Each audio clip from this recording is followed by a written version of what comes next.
Hello, I'm Mr. Juan and this is Strumming Through the Americas.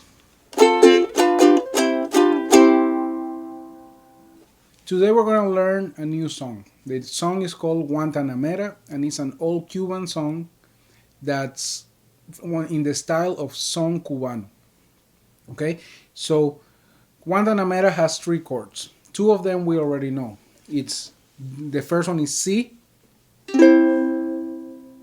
We know C, and then we have G, and we know G as well, right?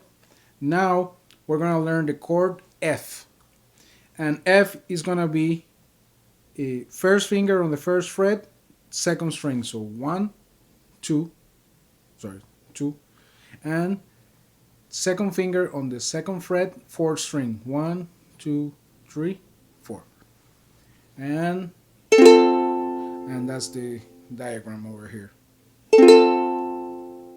So the order of the chord goes C, F, G, back to F, and C. So that's it for today. See ya. Bye bye.